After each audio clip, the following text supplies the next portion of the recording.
Close your eyes and imagine this. You drift off to sleep in your comfortable bed, surrounded by the familiar hum of modern life, the gentle buzz of electronics, the distant sound of traffic, the soft glow of streetlights filtering through your curtains. But when you wake up, everything has changed. The first thing you notice is the silence. Not the peaceful quiet of early morning, but a profound absence of the mechanical sounds you've grown accustomed to. No air conditioning, no refrigerator humming, no cars passing by. Instead, you hear something entirely different. The distant crow of a rooster, the lowing of cattle, and voices speaking in a language that sounds familiar yet strangely archaic. You open your eyes to find yourself lying on what feels like a bed, but it's nothing like what you're used to. Beneath you is a rough straw mattress, covered with coarse woolen blankets that scratch against your skin. The pillow under your head is filled with feathers, but not the soft processed down of modern pillows. These are actual feathers, quills and all, poking through the rough fabric. The room around you is dimly lit by the pale light filtering through a small, unglazed window. There's no glass, just an opening in the thick stone wall, with wooden shutters that can be closed against the elements. The walls themselves are made of rough-hewn stone, held together with mortar that looks like it was mixed by hand. The floor is packed dirt, covered in places with rushes and herbs that give off a strange, earthy smell. As you sit up, your head spinning with confusion, you notice your clothes have changed too. Gone are your comfortable pajamas or modern clothing. Instead, you're wearing a rough linen tunic that reaches to your knees, tied at the waist with a simple rope belt. Your feet are bare, and you can feel the cold seeping up from the earthen floor. You stand up slowly, your legs shaky with disbelief. This can't be real, you think to yourself. This must be a dream. But everything feels too vivid, too detailed to be a dream. The scratchy wool against your skin, the musty smell of the straw mattress, the cold stone beneath your feet. It all feels undeniably real. You walk to the window and look out, and what you see takes your breath away. Spread before you is a landscape that looks like it's been pulled straight from a medieval manuscript. Rolling green hills stretch to the horizon, dotted with small clusters of thatched roof houses. In the distance, you can see the imposing silhouette of a castle, its tall towers and thick walls standing guard over the surrounding countryside. Below your window, a dirt road winds through what appears to be a small village. People are already moving about their daily business, but they look nothing like the people you're used to seeing. They're dressed in simple, earth-toned clothing, brown and gray tunics, long skirts, and cloaks. The men wear their hair long, and many have beards, while the women have their hair covered with simple cloth head coverings. You watch as a man leads an ox-drawn cart down the muddy road, its wooden wheels creaking loudly. A woman carries a large clay jug on her hip, probably heading to the village well. Children run barefoot between the houses, their laughter echoing in the crisp morning air. Everything moves at a pace that seems impossibly slow compared to the rushed world you know. As the reality of your situation begins to sink in, a mixture of wonder and terror washes over you. Somehow, impossibly, you've woken up in the Middle Ages, but how? And more importantly, how will you survive in a world so completely different from your own? Your first instinct is to find someone who can help you, someone who can explain what's happening. You look around the small room for your belongings, but there's nothing familiar here. No phone, no wallet, no identification, nothing that connects you to the world you know. The only possessions in the room are a few simple items: a wooden bowl, a clay pitcher filled with water, and a small knife with a bone handle. You splash some water on your face from the pitcher, and it's shockingly cold. The water tastes different, too earthy and slightly metallic, nothing like the filtered water you're used to. As you dry your face with a rough piece of cloth, you notice there's no mirror in the room. In fact, you realize you haven't seen any glass at all. Gathering your courage, you decide to venture outside. You push open the heavy wooden door, which creaks loudly on its iron hinges. The sound seems to echo through the village, and you wince. hoping you haven't drawn unwanted attention to yourself. The moment you step outside, you're hit by a wall of smells unlike anything you've ever experienced.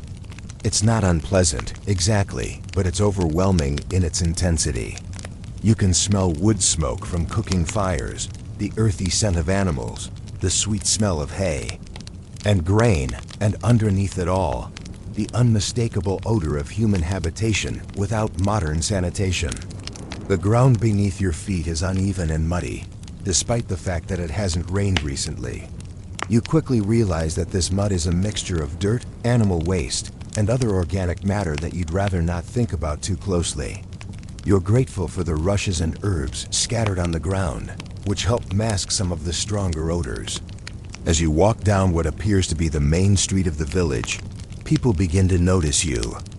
At first, they just glance in your direction, but soon you realize that you're attracting more attention than you'd like. A group of women gathered around the village well stop their conversation to stare at you. Children playing in the street pause their games to watch you pass. You try to smile and nod politely, the way you would in your own time, but their reactions are not what you expect. Some people nod back cautiously, while others seem suspicious or even frightened. You begin to wonder if there is something about your appearance or behavior that marks you as an outsider. An elderly man approaches you, leaning heavily on a wooden walking stick. His face is weathered and lined, and he's missing several teeth. When he speaks, his accent is so thick and his language so archaic that you can barely understand him. "Good morrow, stranger," he says, eyeing you carefully. "I know not thy face. From whence dost thou come?" You struggle to understand his words and to formulate a response. How do you explain that you come from the 21st century? How do you tell him that you went to sleep in a world of smartphones and internet and woke up in his medieval village? I'm not sure," you stammer, trying to match his speech pattern. "I seem to have lost my way." The old man's eyes narrow with suspicion. "Lost thy way? There be no roads hereabouts that lead to lands unknown. Art thou perhaps a pilgrim? A merchant?" Or ... double quotes. His voice drops to a whisper. "Something else entirely?" You realize that in this time period, strangers are viewed with suspicion. There are no passports, no identification, no way to verify who you are or where you come from. People who appear suddenly in small villages are often viewed as potential threats, bandits, spies, or worse. "I'm just a traveler," you say carefully. "I mean no harm to anyone." The old man studies you for a long moment, then nods slowly. "The village elder will want to speak with thee. Come." As he leads you through the village, you get your first real look at medieval life. The houses are small and cramped, most consisting of just 1 or 2 rooms. The walls are made of wattle and daub, a framework of wooden strips covered with a mixture of mud, straw, and animal dung. The roofs are thatched with straw or reeds, and many have holes in them to let out smoke from the cooking fires inside. You pass a blacksmith shop, where a burly man in a leather apron is hammering red-hot iron on an anvil. The heat from his forge is intense, and sparks fly with each blow of his hammer. Next to the smithy is a carpenter's workshop, where another man is shaping wood with hand tools that look primitive compared to modern power tools. The village well is the center of social activity. Women gather here to draw water and exchange gossip, while children play nearby. You notice that the women do all the water carrying. The clay jugs they balance on their hips look incredibly heavy, but they manage them with practiced ease. As you walk, you begin to notice other details that drive home just how different this world is from your own. There are no paved roads, just dirt paths that turn to mud when it rains. There are no street lights, no power lines, no modern conveniences of any kind. The only transportation you see is on foot, or occasionally a horse or ox-drawn cart. The smells continue to assault your senses. In addition to the wood smoke and animal odors, you detect the smell of bread baking, which makes your stomach growl with hunger. You also smell something less pleasant, the odor of human waste, which you realize is probably being disposed of in ways that would horrify modern sensibilities. The old man leads you to a slightly larger house near the center of the village. This building is made of stone rather than wattle and daub, and it has a proper chimney instead of just a hole in the roof. Clearly, this is the home of someone important. "Wait here," the old man instructs, and disappears inside. You can hear muffled voices from within, and you strain to catch what they're saying, but the thick walls muffle most of the sound. While you wait, you observe more of village life. A woman emerges from a nearby house carrying a wooden bucket, which she empties into a ditch that runs alongside the road. You realize with some disgust that this is probably the village's sewage system, a far cry from modern plumbing. A group of children has gathered to stare at you from a safe distance. They whisper among themselves and giggle, pointing at your strange appearance. You try to smile at them, but they scatter like startled birds when you make eye contact. After what feels like an eternity, the old man emerges from the house, followed by another man who is clearly the village elder.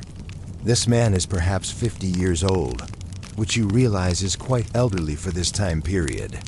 He's better dressed than the others you've seen, wearing a tunic of finer wool and a cloak fastened with a bronze brooch. "I am Aldrich, elder of this village," he says, his voice carrying authority. "Thomas here tells me thou art a stranger who claims to have lost thy way. This is unusual. Our village lies not on any major road, and travelers rarely find their way here by accident." You take a deep breath, knowing that your next words could determine whether you're welcomed or driven away or worse. "My lord," you begin, trying to sound respectful, "I confess that my circumstances are unusual. I find myself here with no clear memory of how I arrived." Aldrich's eyes narrow. "No memory? Art thou perhaps afflicted with some malady of the mind? Or dost thou speak falsely to hide thy true purpose?" "I speak truly," you insist. "I remember going to sleep, and when I woke, I found myself in your village. I have no possessions, no horse, no companions. I am as puzzled by my presence here as you are." The elder exchanges glances with Thomas, and you can see them weighing your words. In this time period, people who claim to have lost their memory are often viewed with suspicion. They might be criminals trying to hide their past, or they might be afflicted with madness or demonic possession. "Tell me," Aldrich says slowly, "what is thy name, and what is thy trade?" You give your modern name, which sounds strange in this medieval setting. As for your trade, you realize that your actual profession, whatever it might be in the modern world, probably doesn't exist in medieval times. You can't claim to be a computer programmer or a marketing executive or any number of modern occupations. I worked with ... Accounts, you say carefully, thinking that might translate to some kind of merchant or clerk role. "Ah, a merchant then," Aldrich nods. "That would explain thy soft hands and clean appearance. But where are thy goods? Thy horse? Thy purse?" You look down at your hands, and you realize he's right. They do look soft compared to the calloused, work-worn hands of everyone else in the village. In a world where everyone does manual labor from childhood, soft hands mark you as either very wealthy or very suspicious. I believe I may have been robbed," you say, grasping for an explanation that might make sense to them. "Perhaps I was struck on the head and left for dead. That might explain my loss of memory." This seems to satisfy them somewhat. Banditry is a real and constant threat in medieval times, and it's not uncommon for travelers to be robbed and left injured or dead. "If that be true," Aldrich says, "then thou art fortunate to be alive. But this presents us with a problem. We are a small village, and we have little to spare for strangers. We cannot support thee indefinitely." You feel a chill of fear. In the modern world, there are social safety nets, government assistance, charities that help people in need. But in medieval times, if a community can't or won't support you, you could literally starve to death. "I'm willing to work," you say quickly. "I'll do whatever I can to earn my keep." Aldrich considers this. "What skills dost thou possess? Canst thou work the fields, tend animals, work wood or metal?" You realize with growing panic that you have very few skills that would be useful in medieval times. You can't farm, you've never even grown a garden. You don't know how to care for livestock, work with tools, or do any of the manual labor that medieval life requires. I am willing to learn, you say weakly. The elder sighs. Learning takes time, and we cannot feed thee while thou learnest. However, double quotes, he pauses thinking. Brother Marcus at the monastery might have use for someone who can read and write. Canst thou do these things? Yes, you say eagerly, grateful that literacy is at least one skill you possess that might be valuable here. Very well.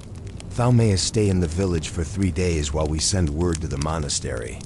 If Brother Marcus has no use for thee, thou must move on. We cannot do more than this. You nod gratefully, understanding that this is probably more generosity than many medieval villages would show to a stranger. Over the next 3 days, you get your first real taste of what life is like in the Middle Ages. The family that has been assigned to house you, a farmer named Willem and his wife Marta, make it clear that you expected to help with the daily chores in exchange for food and shelter. Your first morning begins before dawn. You reawaken by the sound of roosters crowing and the movement of your hosts as they begin their daily routine.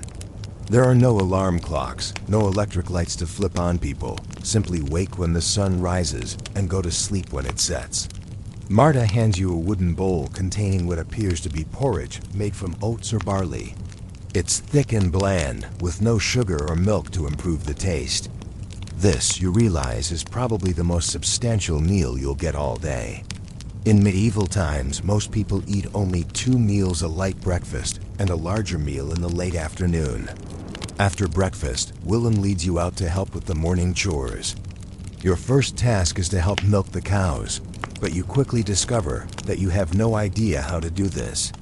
Willem watches with amusement as you struggle with the unfamiliar task, the cow becoming increasingly agitated with your clumsy attempts. Hast thou never milked a cow before? Willem asks, incredulous. No, you admit, feeling foolish. Willem shakes his head in disbelief.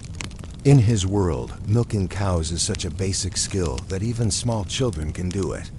The fact that you can suggests to him that you must come from a very wealthy family, indeed one wealthy enough that you never had to do any manual labor.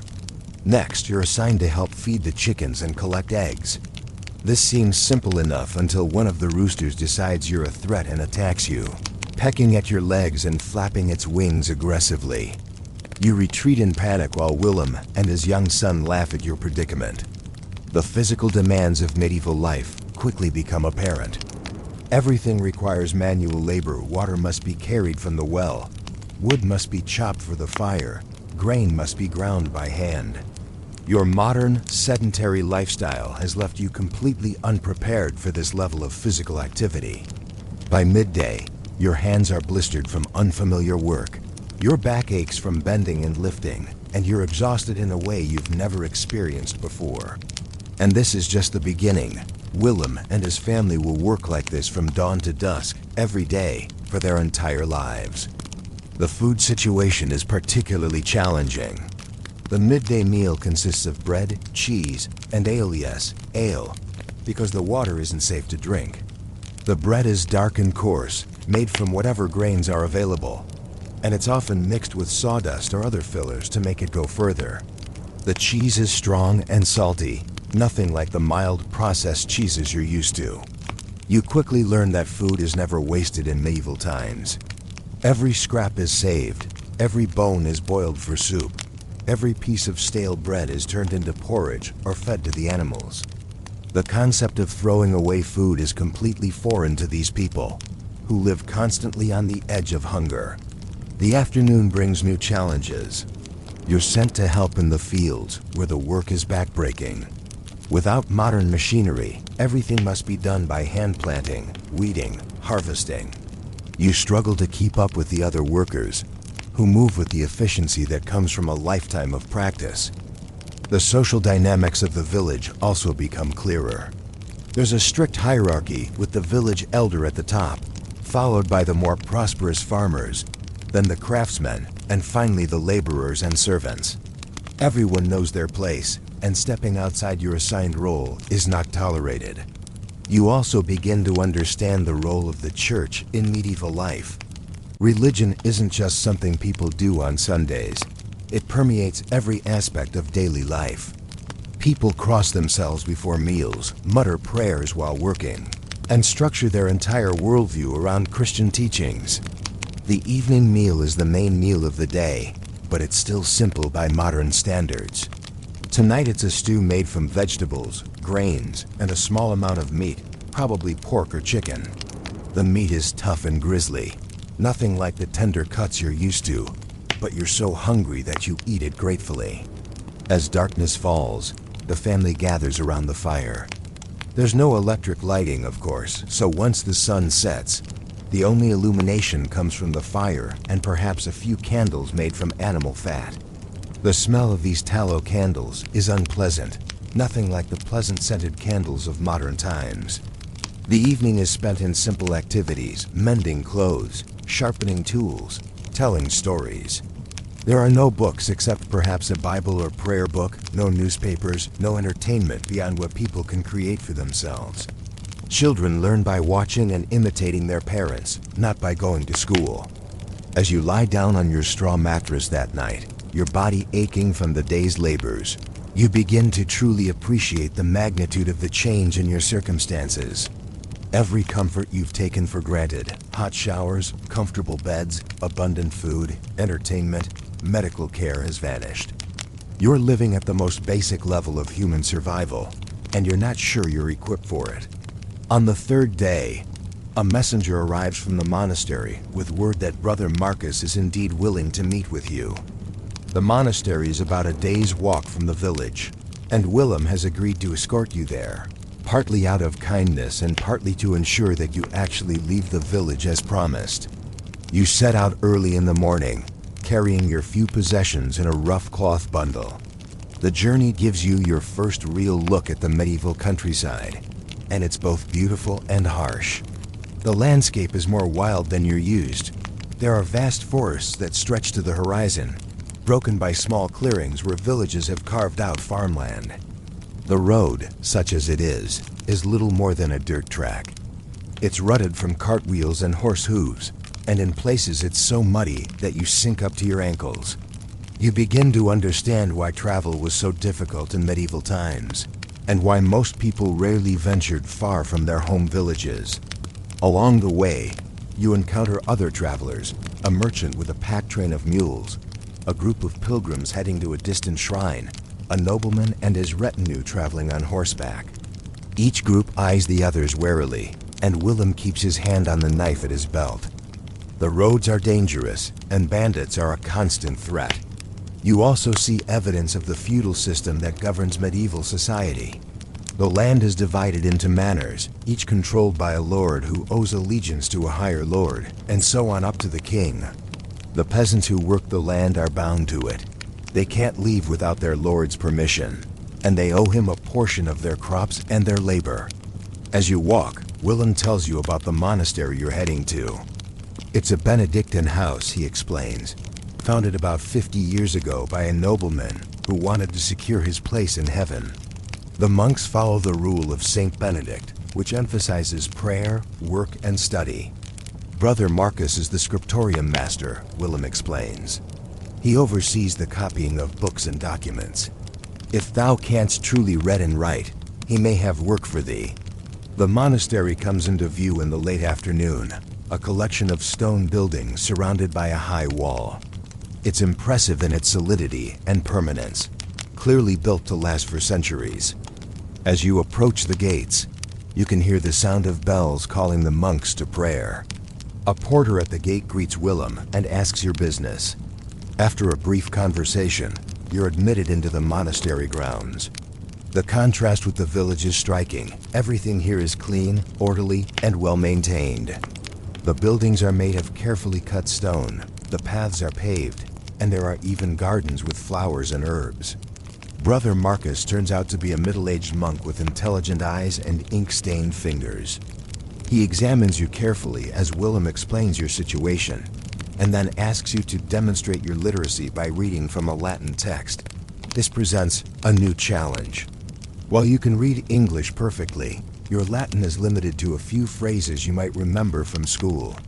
Medieval literacy meant being able to read Latin, since that was the language of the church, law, and scholarship. You struggle through a few lines, your pronunciation probably terrible, but Brother Marcus seems impressed that you can read it all. Literacy rates in medieval times are extremely low, perhaps only 5 to 10% of the population can read, and most of those are clergy. Thy Latin needs work, Brother Marcus says, but thou hast the basics. Canst thou write as well? He hands you a quill pen and a piece of parchment. The quill feels strange in your hand. You're used to modern pens that write smoothly and consistently. This quill requires you to dip it in ink frequently, and the ink tends to blob and smear if you're not careful. You write your name in a simple sentence, trying to mimic the style of lettering you see in the manuscripts around you. Your handwriting looks clumsy compared to the beautiful flowing scripts of the medieval scribes, but it's legible. Brother Marcus nods approvingly. Thou hast potential. We have need of someone to help with simple copying tasks, preparing parchment, mixing inks, copying routine documents. The work is not glamorous, but it is honest, and thou wilt have food, shelter, and the opportunity to improve thy skills. You accept gratefully, understanding that this is probably the best opportunity you're likely to get in medieval times. The monastery offers security, regular meals, and the chance to use at least some of your modern skills. Willem bids you farewell and begins his journey back to the village. As you watch him disappear down the road, you feel a mixture of relief and apprehension. You've found a place in this strange new world, but you're still far from understanding how to truly survive and thrive in it. Your new life in the monastery begins immediately.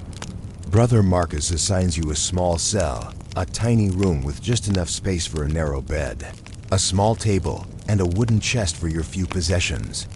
The walls are bare stone, and the only window is a small slit that lets in a minimal amount of light. The monastery operates on a strict schedule based on the canonical hours, the 8 prayer services that punctuate each day. You're awakened before dawn for matins, the first prayer service of the day. The chapel is cold and dark, lit only by a few candles, and the monks' voices echo off the stone walls as they chant in Latin. After matins comes lauds at dawn, followed by prime, terce, sext, none, vespers, and finally compline before bed. Between these prayer services, the monks engage in work, study, and meals. As a lay worker rather than a monk, you're not required to attend all the services, but you're expected to observe the general rhythm of monastic life. Your work in the scriptorium is both fascinating and challenging. The room where the manuscripts are copied is one of the most impressive spaces in the monastery, a large hall with tall windows to provide maximum light for the scribes. The walls are lined with shelves holding books and scrolls, and the air smells of parchment, ink, and the herbs used to prevent insect damage. Brother Marcus starts you with the most basic tasks. Your first job is preparing parchment, the writing material made from animal skins. This involves scraping the skins clean, stretching them on frames, and rubbing them with pumice stone to create a smooth writing surface.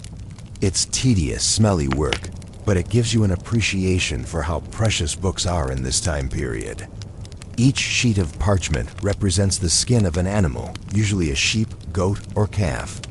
A single book might require the skins of dozens of animals, making books incredibly expensive. You begin to understand why literacy is so rare. Books are luxury items that only the wealthy can afford. Next, you learn to mix inks. The basic black ink is made from oak galls, iron, and gum arabic, mixed with water or wine. The process is more complex than you expected, and getting the consistency right takes practice. Too thin, and the ink won't adhere properly to the parchment. Too thick, and it will blob and smear. The colored inks used for illuminated manuscripts are even more complex.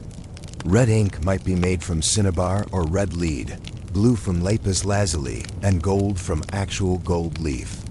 You're amazed to learn that some of these pigments are worth more than their weight in silver.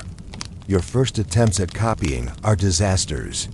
The quill pen feels clumsy in your hand, and your letters are uneven and poorly formed. Brother Marcus is patient but demanding, making you practice the same letters over and over until you can form them consistently. Writing is not merely making marks on parchment, he explains. It is a sacred act, a way of preserving God's word and human knowledge for future generations. Each letter must be formed with care and reverence. The Latin texts you're copying are mostly religious psalms, prayers, and biblical passages. Your Latin improves slowly as you work, and Brother Marcus helps you understand the meaning of what you're copying. You begin to appreciate the beauty of the language and the skill required to write it well. The monastery's daily routine is both comforting and restrictive. Meals are simple but regular bread, porridge, vegetables from the monastery garden, and occasionally fish or eggs. Meat is rare, eaten only on special feast days. The food is plain but nourishing, and you never go hungry. The silence rule is one of the most challenging aspects of monastic life. Unnecessary talking is discouraged, and during certain hours, complete silence is required.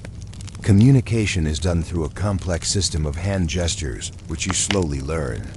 The silence is peaceful, but also isolating. You miss the casual conversation and social interaction of normal life. Your fellow workers in the scriptorium are a mix of monks and lay brothers like yourself. Brother Thomas is an elderly monk who has been copying manuscripts for over 30 years.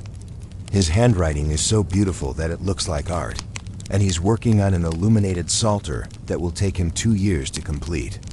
Brother William is younger, perhaps in his 20s, and he specializes in the mathematical and astronomical texts that the monastery collects.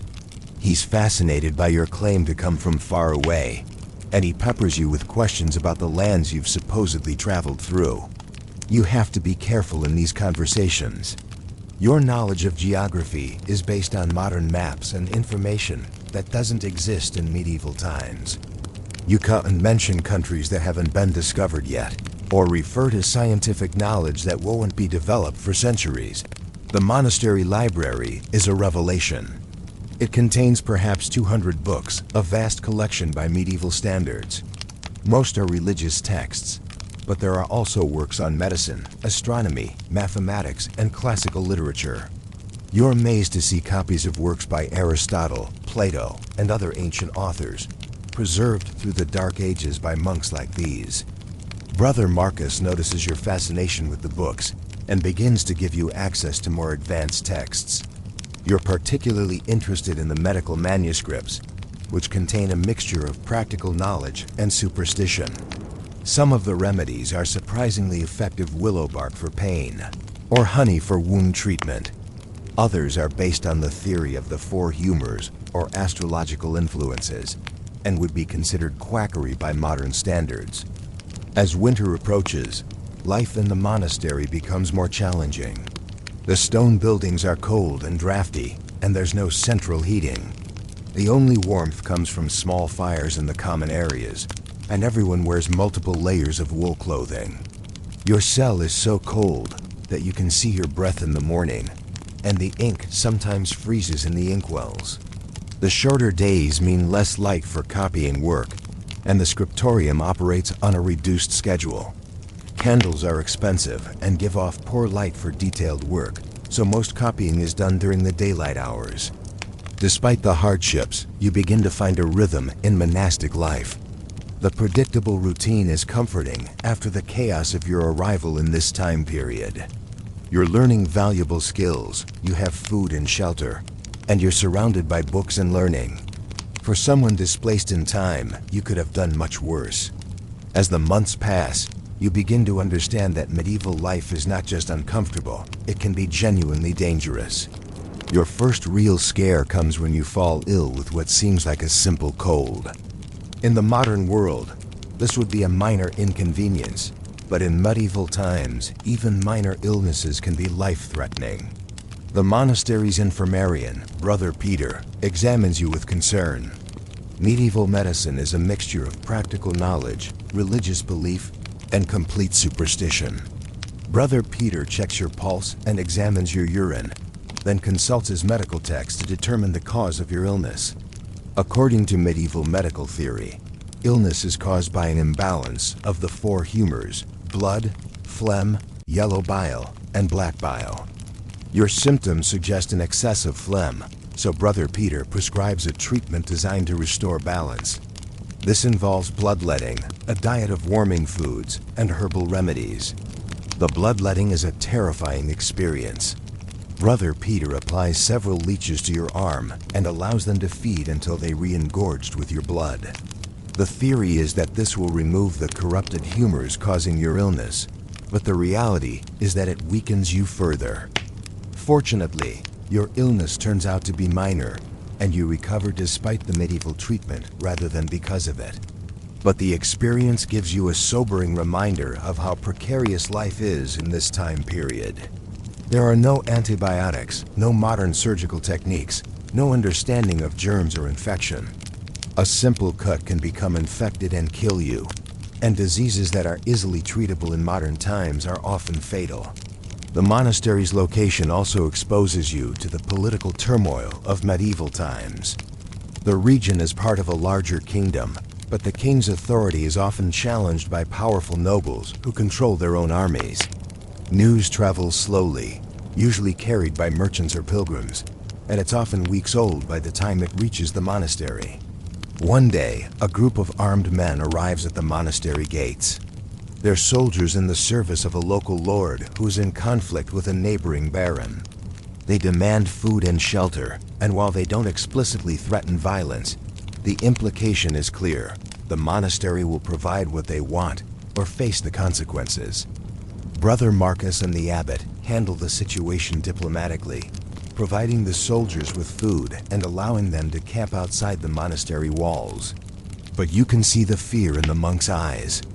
Monasteries are supposed to be places of peace and sanctuary, but they're not immune to the violence that plagues medieval society. The soldiers stay for 3 days, and during that time, the normal routine of the monastery is disrupted. The monks are nervous and distracted, and work in the scriptorium comes to a halt. You learn that this kind of visit is not uncommon. Armed groups regularly extort food and money from religious houses, claiming it's for the defense of the realm or some other noble cause. When the soldiers finally leave, they take more than just food. Several of the monastery's horses are missing, along with some valuable items from the treasury. The abbot is furious, but powerless. Complaining to higher authorities would be useless, since those authorities are probably involved in the same conflicts that brought the soldiers here in the first place. This incident opens your eyes to the reality of medieval politics. The feudal system is supposed to provide protection in exchange for loyalty and service, but in practice, it often means that the strong prey on the weak. Monasteries, villages, and individual peasants are caught in the middle of conflicts between nobles, and they have little recourse when they're victimized. The approach of winter brings new challenges. Food becomes scarcer as the harvest stores are depleted, and the monastery goes on reduced rations. The meals become smaller and less varied, consisting mainly of bread, porridge, and preserved vegetables. Fresh food is almost non-existent, and you begin to understand why scurvy and other nutritional diseases are common in medieval times. The cold is also a constant enemy. Your cell is so cold that you sleep fully clothed under every blanket you can find, and you still wake up shivering. The scriptorium is slightly warmer because of the body heat of the workers, but your fingers become so numb that holding a quill becomes difficult. Brother Marcus notices your struggles and takes pity on you. He provides you with a small brazier for your cell, a metal container that holds burning charcoal. It provides some warmth, but it also fills the small space with smoke and uses up precious fuel. You have to be careful not to fall asleep with it burning, as the risk of fire or carbon monoxide poisoning is real. The isolation of winter is perhaps the most challenging aspect. Travel becomes nearly impossible due to snow and ice, so the monastery is cut off from the outside world for months at a time. No news arrives, no visitors come, and the same small group of people are confined together in the cold stone buildings. The psychological effects of this isolation are significant. Some of the monks become depressed and withdrawn, while others become irritable and argumentative. The strict rule of silence becomes both a blessing and a curse. It prevents conflicts, but it also increases the sense of isolation.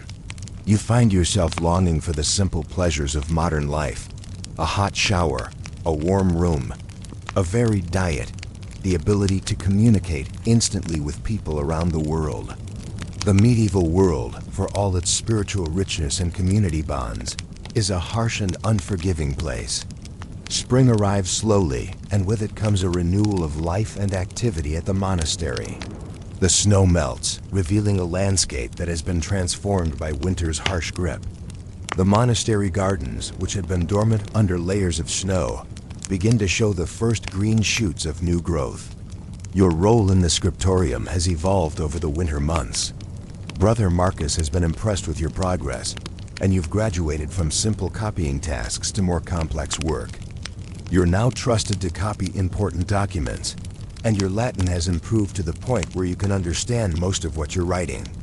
One of your current projects is copying a treatise on agriculture, a practical manual.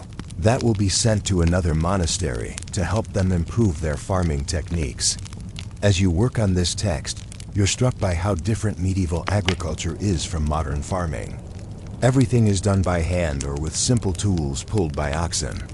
There are no chemical fertilizers, no pesticides, no mechanized equipment.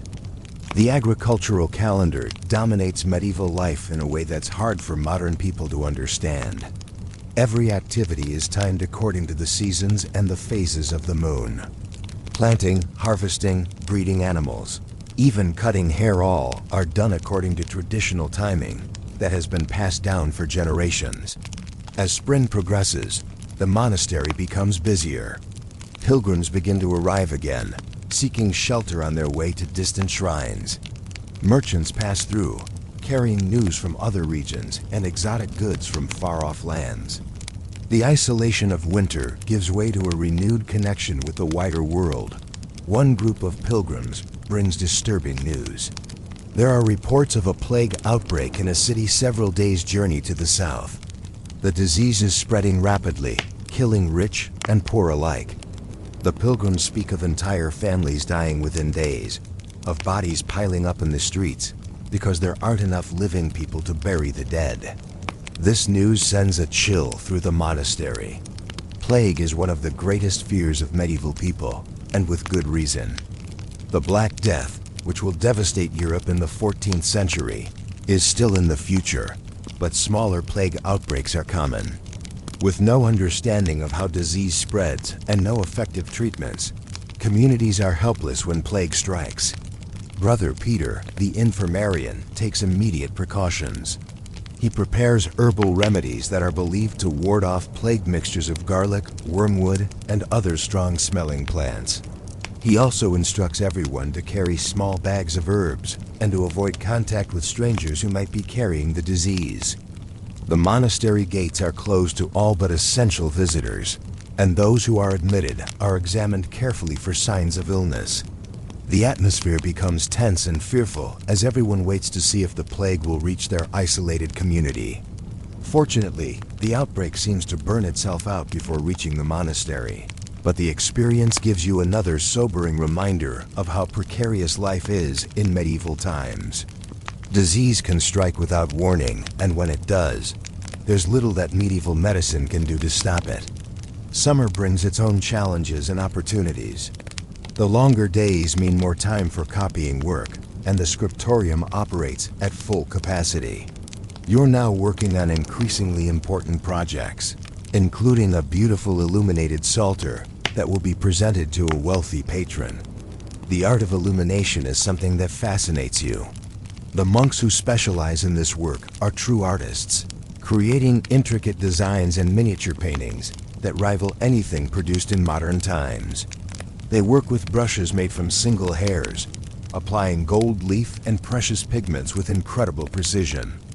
Brother Thomas, the master illuminator, occasionally allows you to help with simple tasks, mixing pigments, preparing gold leaf, or filling in background colors. The work requires infinite patience and steady hands, and you gain a new appreciation for the skill and dedication required to create these masterpieces. The monastery's library continues to be a source of wonder for you.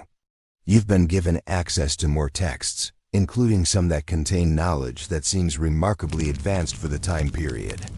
There's a treatise on optics that describes the properties of lenses, a mathematical work that uses concepts similar to algebra, and a medical text that recommends surgical procedures that won't be rediscovered until the Renaissance. You begin to realize that the Dark Ages weren't as dark as popular culture suggests. While scientific progress was slow and much classical knowledge was lost, there were still scholars and thinkers who were pushing the boundaries of human understanding. The monasteries served as repositories of knowledge, preserving and copying texts that might otherwise have been lost forever. Your own situation has stabilized considerably. You've found your place in the monastic community, and your skills are valued. Brother Marcus has hinted that you might eventually be offered the chance to take vows and become a full monk, which would provide you with permanent security and status. But as comfortable as your life has become, you still feel like an outsider. You carry knowledge and memories from a world that won't exist for centuries, and sometimes the weight of that secret feels overwhelming. You know about scientific discoveries that won't be made for hundreds of years, about historical events that are still in the future, about technologies that would seem like magic to these medieval people. Sometimes you're tempted to share some of this knowledge, to suggest improvements to their farming techniques, or to warn them about historical disasters that you know are coming. But you always hold back, understanding that such knowledge could mark you as a heretic or a madman, and might do more harm than good. As autumn arrives again, marking nearly a full year since your mysterious arrival in this medieval world, you face a crisis that tests not only your survival skills, but your very identity. A new abbot arrives at the monastery astern, orthodox cleric who is suspicious of anyone who doesn't fit the traditional mold. Abbot Godfrey is a man in his 50s, with sharp eyes and a manner that suggests he's accustomed to being obeyed without question. He's been sent by the bishop to reform what are perceived as lax practices at the monastery, and he begins his tenure by questioning everyone about their background and their commitment to the monastic life. When your turn comes for questioning, you find yourself under intense scrutiny. Abbot Godfrey has reviewed your file and is puzzled by your story. How does a merchant's clerk know how to read and write so well? Why can't you provide more details about your past? And why do you sometimes use words and phrases that seem strange or foreign? There is something about thee that troubles me, the abbot says, his eyes boring into yours. Thy manner of speech, thy knowledge of letters, thy very bearing all suggest a background that does not match thy claimed station. Art thou perhaps a runaway monk from another house? A clerk fleeing some crime? Or something worse? You try to maintain your composure, but you can feel the danger in this situation. In medieval times, being accused of heresy, witchcraft, or other serious crimes can be a death sentence. The Church has extensive powers to investigate and punish those it deems threats to the faith. My Lord Abbot, you say carefully, I have told the truth as I know it. My memory of my past remains clouded, but I have tried to serve God faithfully in my work here.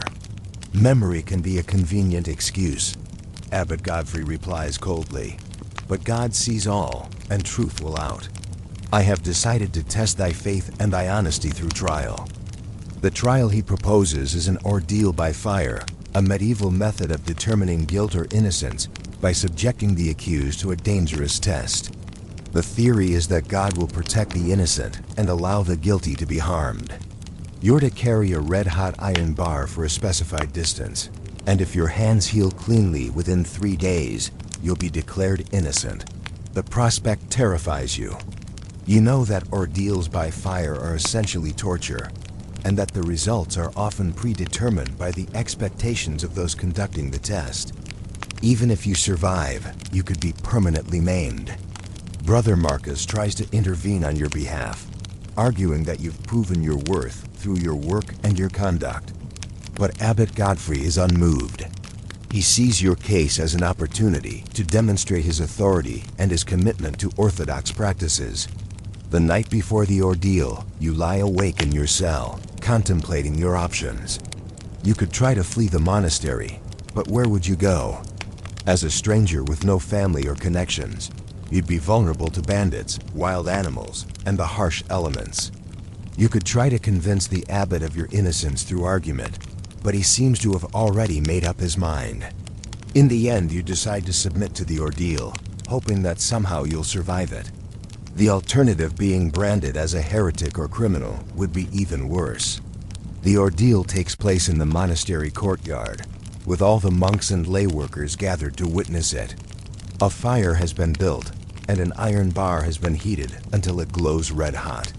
The local priest blesses the proceedings and calls upon God to reveal the truth. As you approach the fire, your hands shaking with fear, you try to prepare yourself mentally for the pain. You've heard that some people survive ordeals by moving quickly and not gripping the iron too tightly, allowing it to slide through their hands rather than burning deeply into the flesh.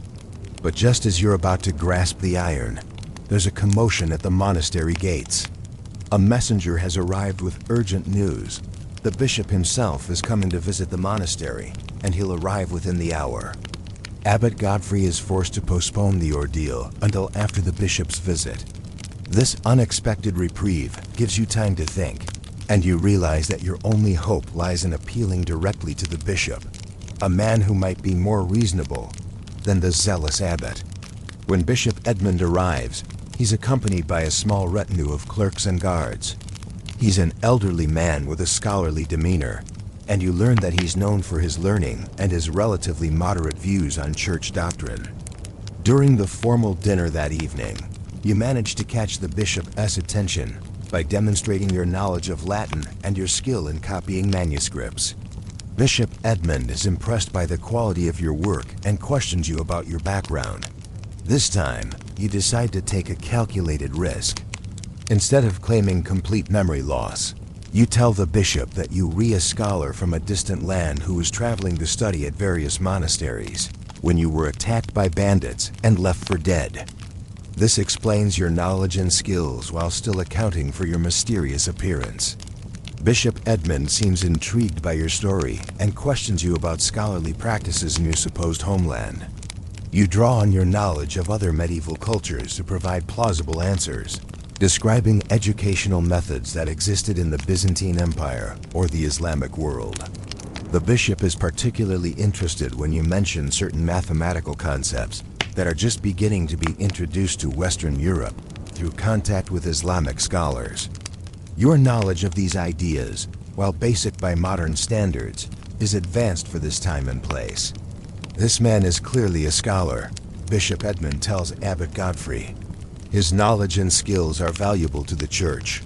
I see no reason to subject him to trial by ordeal based on mere suspicion. The abbot is forced to accept the bishop's judgment, though you can see that he's not pleased. The ordeal is canceled and you're officially cleared of any wrongdoing. But you know that you've made an enemy in Abbot Godfrey, and you'll need to be careful in the future. The bishop's intervention not only saves you from the ordeal, but also opens new opportunities. Bishop Edmund is so impressed with your scholarly abilities that he offers you a position in his own household as a clerk and scribe. This would mean leaving the monastery, but gaining the protection and patronage of one of the most powerful men in the region. After much consideration, you decide to accept the bishop's offer. While you've grown fond of the monastery and the peaceful rhythm of monastic life, you realize that staying would mean continuing to live under Abbot Godfrey's suspicious gaze. The bishop's household offers better prospects for advancement and a chance to use your skills more fully. Your departure from the monastery is bittersweet. Brother Marcus has become something of a mentor and friend, and you're grateful for everything he's taught you. The other monks and workers you've come to know wish you well, though some seem envious of your good fortune.